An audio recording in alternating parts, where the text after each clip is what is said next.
You paid $25 for a bottle of blue water. The ingredient doing the actual cleaning costs about 10 cents a load. Your parents paid that same gap. Their parents paid it before them. This company has been collecting the difference for 70 years. The way they protected it was not with a better product. It was with a smell. They spent decades training an entire country to associate synthetic fragrance with the concept of clean. They did not target your washing machine. They targeted your nose. They reached inside your head and installed a quality control system that works for their balance sheet, and not for you. Every time you pull clothes out and smell that mountain breeze, your brain says clean and stops asking questions. You never tested the fabric. You never checked the rinse. You smelled a manufactured signal and signed off. That signal costs them almost nothing to produce. It costs you $25 every few weeks, forever, because once your nose is trained, you keep coming back for the proof. The cheap version has been sitting on the bottom shelf for decades. Nobody taught you it was there. That was not an accident. Today, I am showing you what it is, how to make a $6 laundry gel for ordinary loads, and the one mistake that sends most people straight back to the jug. Skip that one thing, and the bottle wins again. The real product became the feeling of clean. Then came the second layer. Choice, not real choice. Fresh clean, ultra clean, deep clean, cold water clean, sensitive clean. Now the customer is not choosing between clean and dirty. They are choosing which version of the same markup to believe in. The aisle is not there to give you clarity. It is there to make the simple answer look too simple to trust. You cannot build a premium habit around a plain box that lasts for months. You build it around liquid, scent, and something that runs out. You put it at eye level. You give it 10 names. And once your nose accepts the smell as proof, the sale is finished.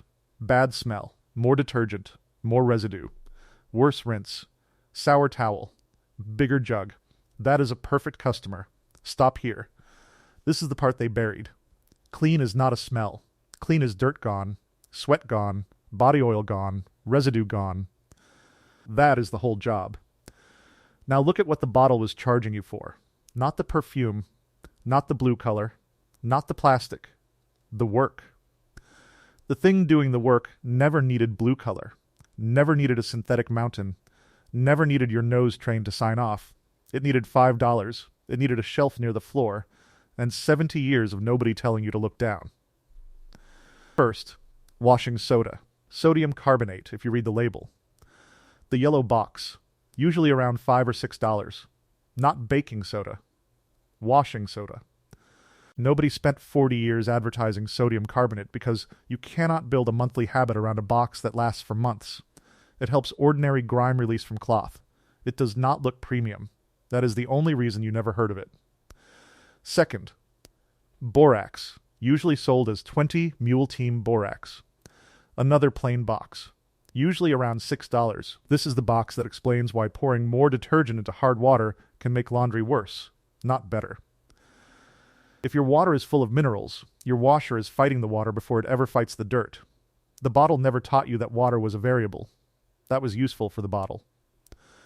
Third, plain soap. A simple laundry bar or Castile-style bar.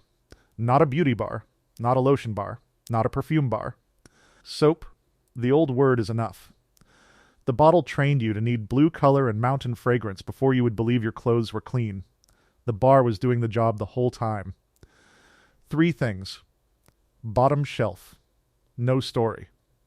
No profit in teaching you the cheap answer. Now make the bucket. This is 10 minutes of work that breaks a monthly buying habit.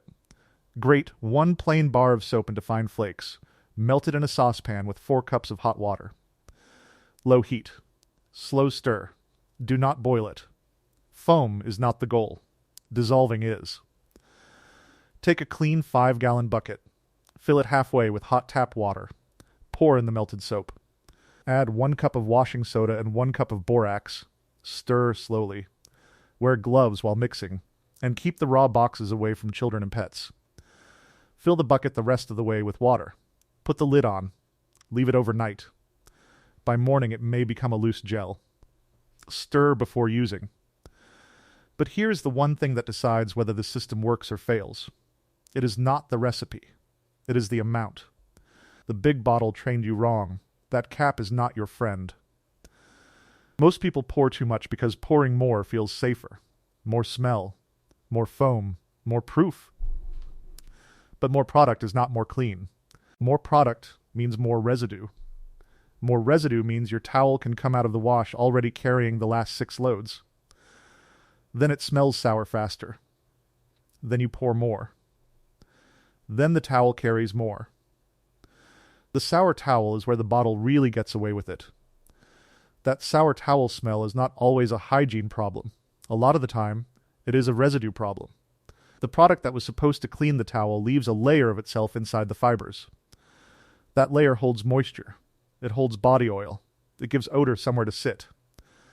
The towel dries, looks clean, smells fine for a moment, and turns sour the second it gets damp again, so people wash it again. With more detergent. Then they add fabric softener. Then they run it twice. But they are treating a residue problem with more product. More product adds more residue. More residue gives the smell more places to hide. The towel is not just dirty. The towel is saturated. And the product that helps saturate it is sitting right next to you on the shelf telling you the solution is more of itself. That is why using less is not a tip. It is the break in the consumption loop. The fix starts when you stop obeying the cap. Use less than you think. For an older top-loading washer, start with about a 1/4 cup. For a high-efficiency washer, start with 1 or 2 tablespoons. If you overdose them, they cannot rinse your mistake away. Test it on ordinary laundry first. Shirts, sheets, socks, light towels. Normal sweat, normal dust, normal life. Do not start with grease-soaked work clothes and then pretend the bucket failed. Here is the honest limit. This is not better than every modern detergent at everything. For heavy grease, grass stains, blood, baby mess, or deep food stains, a detergent with enzymes or a proper stain treatment may do better. Use the stronger tool when the load deserves it. Do not turn cheap into stupid. The reason you were never told this is simple. Nobody builds a billion-dollar aisle around a box that lasts for months. The markup needs the mystery. The mystery needs your nose. Sometimes convenience is worth paying for. But ignorance should not be included in the price. That bottle is still sitting on the shelf. The smell is still there. The gap between 10 cents and $25 is still there. The only thing that changed is that now you can see it. Walk past the blue water. Look at the low shelf. Use less than you think. Tonight, test 1 clean towel. Not fresh from the dryer. One that has been sitting in the closet for a week. Get it slightly damp. If it turns sour the second moisture hits it, the loop has you trapped. Come back and comment your city, your machine type, and what happened. Let's see how far the residue spreads. The laundry aisle has had your nose working for it long enough.